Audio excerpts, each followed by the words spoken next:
The pack arrived for blood. They found their cubs asleep on an Omega's chest, and the Alpha relented.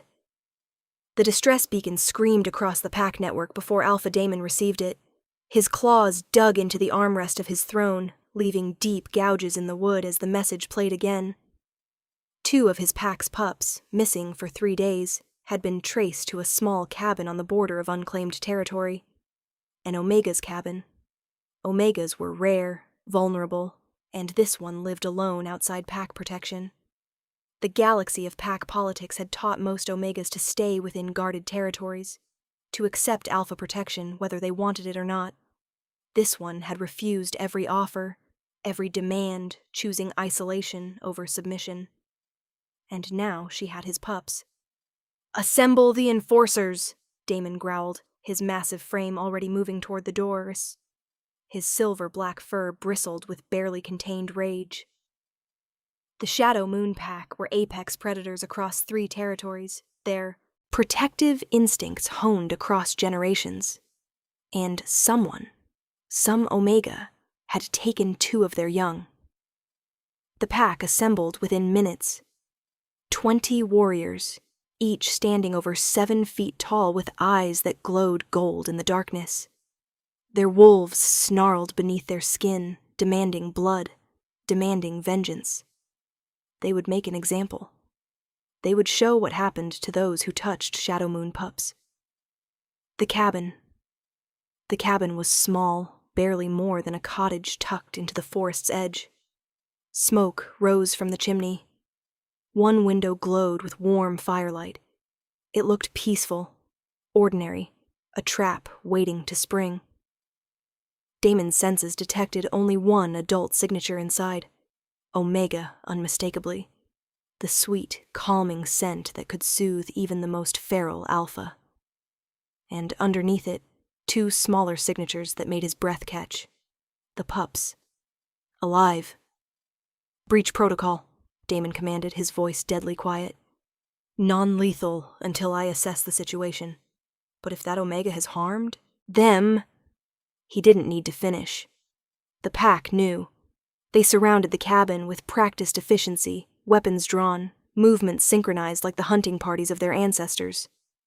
Daemon took point, his hand on the door handle, every instinct screaming to tear through it. But something made him pause. No fear scent, no aggression. Just exhaustion and something else. Something sweet he couldn't identify. He opened the door slowly. The discovery. The interior was cramped, designed for someone much smaller than a full-grown Alpha. A fire crackled in the hearth, casting everything in warm, amber light. Herbs hung drying from the ceiling. Books lined makeshift shelves. It smelled like home, like safety, like everything his pack fortress wasn't. They found her in the small bedroom. The Omega sat propped against the headboard, her dark hair matted with dried blood from a gash on her temple. Her left arm was wrapped in crude bandages, clearly broken. Burns marked her hands where she'd obviously fought through pain to tend to something, or someone. A half-empty medical kit lay open beside her, its supplies scattered. And on her chest, curled together in a pile of borrowed blankets and her own oversized sweater, slept Daemon's pups. The tiny wolves, barely old enough to shift, rose and fell with her breathing. Their small claws were retracted, their faces peaceful in deep sleep. One of them, Daemon recognized his daughter Luna by her silver-tipped ears, had her face pressed against the Omega's collarbone, tiny hands fisted in the fabric of her shirt. The Omega's good arm rested protectively across them both, even in her obvious exhaustion. Daemon raised his hand, halting the pack. 20 warriors froze in the doorway, weapons trained on the scene, but nobody moved. Nobody breathed. The Omega's eyes opened slowly. Green eyes, Daemon noted distantly. Forest green, heavy with exhaustion but focusing on him with surprising clarity. She didn't reach for a weapon. Didn't try to use the pups as hostages or shields. She just looked at him, and impossibly, she smiled. "You must be Dad," she said. her voice rough but gentle. Took you long enough. The Truth Daemon took a single step forward, every muscle coiled. His voice came out as a growl that would have sent most wolves to their knees. How did my pups come to be in your cabin, Omega? Alara, she said, wincing as she shifted slightly. The movement made Luna mumble something in her sleep, and Alara immediately stilled, her hand stroking soothing circles on the pup's back. My name is Alara, and I found them in the woods 2 days ago. Damon's eyes narrowed. Found them. Your territory was attacked by rogues 3 days ago. I heard about it from travelers. Alara's jaw tightened. Found these two wandering near the river, terrified and alone. They'd been separated from your pack during the chaos. One of them, she glanced down at the small boy, Damon's son, Ash, had a twisted ankle. The girls was protecting him, but they were both dehydrated, scared, and lost. The rogue attack had been brutal. Damon's pack had decimated the attackers, but in the chaos of battle, 2 pups had slipped away, following their terrified instincts to run and hide. By the time they'd realized the pups were missing, the trail had gone cold. So you took them, Damon said slowly, his voice dangerous. You, an Omega living outside pack protection, took 2 alpha blood pups into your home. Someone had to. Alara's green eyes flashed with surprising defiance. They were babies, Alpha. Hurt and scared and calling for their parents. What was I supposed to do? Leave them in the woods to die? You could have brought them to the border, alerted the nearest pack patrol. I tried. Her voice cracked slightly. Ash's ankle was badly sprained. Luna wouldn't let me put her brother down, kept growling at me whenever I suggested it.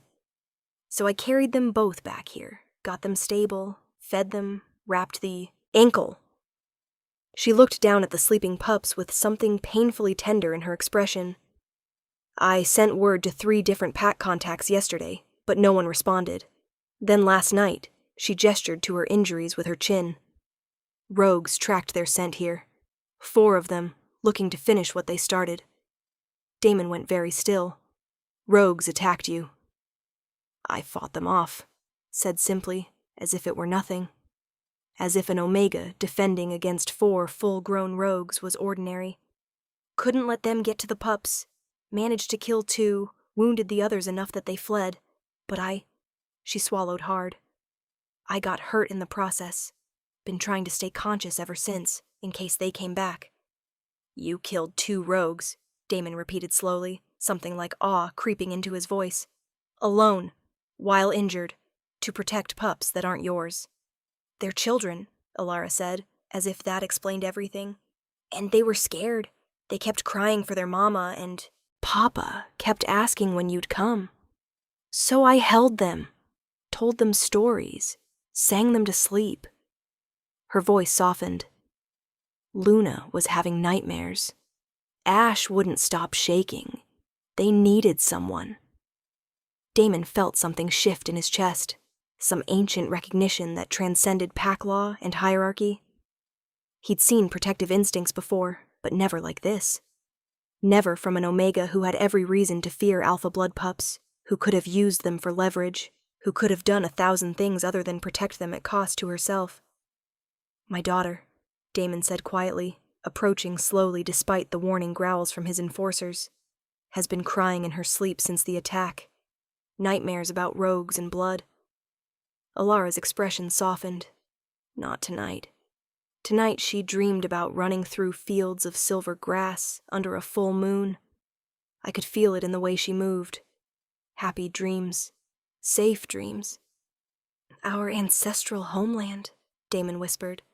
She's never been there. Genetic memory, maybe, Alara said softly. Or just hope. The relent Damon knelt before the Omega, bringing his massive frame down to her level. Up close, he could see how much pain she was in. The tremor in her good arm, the shallow breathing of someone with probably cracked ribs, the way her skin had gone pale from blood loss and exhaustion. She'd pushed herself past all reasonable limits for his children. The pack came for blood, Damon said softly, extending one clawed hand toward her, palm up, non-threatening. We came to tear apart whoever took our pups. Yeah. Alara eyed his hand, then his face. I figured. That's why I sent the beacon. Better you find them here, safe with me, than wasting time hunting while they needed medical care. You sent the beacon, Damon repeated, stunned. You wanted us to find you. Of course I did. They need their pack, their family. Her green eyes filled with tears. I'm just an Omega living in a cabin. I can't give them what they need, long term. But I could keep them alive until you arrived. That's all that mattered. Damon felt his wolf do something it had never done before, submit completely to someone outside his pack. Not from fear or force, but from recognition. This Omega understood pack better than most wolves with full pack bonds. You protected my pups, Damon said, his voice roughening with emotion. At risk to your own life. You fought rogues alone. You held them through nightmares. You summoned us, knowing we'd come in fury. They're your children, Alara said simply. What else would I do? Damon carefully, gently, lifted both pups from Alara's chest. They grumbled in protest, tiny hands reaching back toward her, but didn't fully wake. He passed them to his second-in-command, then turned back to the Omega. And now, Alara of the Borderlands, he said, carefully sliding one arm behind her back and another under her knees, lifting her as gently as he'd handle his own pups. We protect you. She didn't protest, didn't fight. Just leaned her head against his chest and whispered, Thank you. Please don't make me leave them yet. I need to know they're okay. Leave them? Damon's voice rumbled with something between laughter and disbelief. Alara, you're not leaving them. You're coming with us. But I'm not Pack. You are now. The choice. The medical wing of Shadowmoon's pack house was state-of-the-art. Within 2 hours, Alara's arm was set in a proper cast, her wounds treated by the pack healer, her exhausted body finally given the rest it desperately needed. Damon sat beside her recovery bed, his pups reunited with their birth pack, but refusing to leave entirely. They kept returning to press against Alara's bedside, crawling up to sleep against her whenever the nurses weren't looking. His mate, Kira, arriving from patrol, took one look at the scene and understood immediately. She's Pack now, Kira said softly, watching Alara sleep with both pups curled against her sides. She's Pack, Damon confirmed. The pups have chosen, and when an Omega protects alpha blood like that... Kira's eyes softened. Bond law is clear. She's ours now. If she'll have us. When Alara woke hours later, fully healed and stronger, she found Damon sitting in the chair beside her bed. Luna was asleep in his lap, but Ash had climbed onto Alara's bed and was pressed against her side, tiny fingers wrapped around hers. Hey, Alara said softly, not wanting to wake either pup. Hey, Damon's golden eyes studied her. How do you feel? Better. Your healer is amazing. She looked down at Ash, something tender crossing her face. Are they okay? They're perfect, thanks to you. Silence stretched between them, comfortable, weighted with unspoken things. I need to ask you something, Damon said finally, and I need you to answer honestly. Okay. Why did you really do it? Risk your life for pups you'd never met, from a pack that's never shown you anything but territorial warnings to stay away? Alara was quiet for a long moment, her fingers gentle in Ash's hair. Because I know what it's like to be alone and scared, she finally said, to call for help and have no one come. To be a child who needs protection, and find only indifference. Her voice dropped to barely a whisper. I couldn't be that person.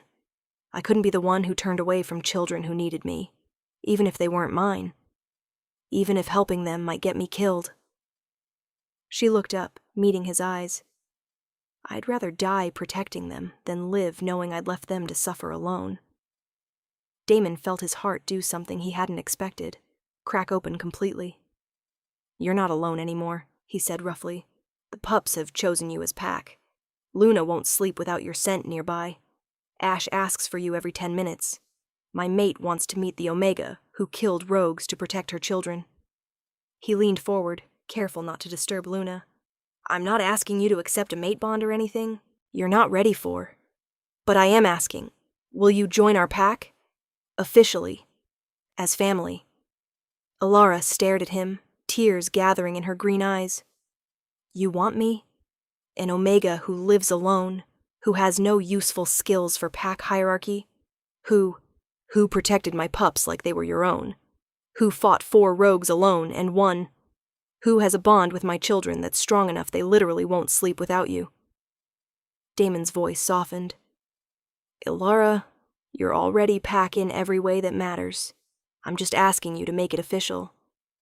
"I don't know how to be pack," she whispered. "I've been alone for so long." "Then we'll teach you, together." He extended his hand palm up. "What do you say?" Alara looked down at Ash, sleeping so peacefully against her side, at Luna, curled in her father's lap, but with one tiny hand stretched toward Alara, at the Alpha, who'd come for blood but found something else entirely. She placed her hand in Damon's. "Okay," she breathed. "I'll try." His smile was like sunrise after the longest night. Epilogue. 3 months later.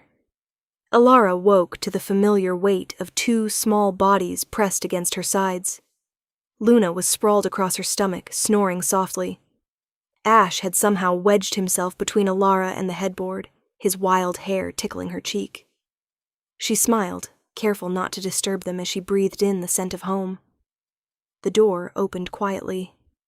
Damon slipped in, carrying a tray of breakfast, his expression softening when he saw the 3 of them. "They snuck in again," Alara whispered. "I know. I was watching on the monitor." He set the tray on the nightstand and sat on the edge of the bed. "They wait until they think I'm asleep, then make a break for your room. Should we discourage it?" "Probably." Damon reached out, stroking Luna's hair. "But I don't want to. They're happy. You're happy. That's all that matters." Alara studied him, this Alpha who'd come for vengeance and stayed for family, who'd given her not just protection, but belonging. "Thank you," she said softly. "For what?" "For not killing me that first night," she smiled. "For seeing past what I am to who I am. For giving me a family when I'd given up hope of ever having one." Damon leaned down, careful not to jostle the pups, and kissed her forehead. "Thank you for protecting them. For teaching me that pack isn't just about blood and hierarchy. It's about who you'd fight for, who you'd die for, who you'd hold through nightmares even when you're injured yourself." Luna stirred, mumbling, "Mama Lara, breakfast time?" Alara's heart clenched. The pups had started calling her that a month ago, and it still made her want to cry every time. "Yes, little moon, breakfast time." As they ate together, Damon, Alara, and 2 pups who'd found their way home through the most unlikely rescue, Alara thought about that terrifying night when she'd fought rogues alone, broken and bleeding, but determined. The pack had arrived for blood. They'd found their pups asleep on an Omega's chest, and the Alpha had relented. Now, 3 months later, they were simply family. And that, Alara thought as Luna giggled and Ash stole bacon from Damon's plate, was worth every scar she carried.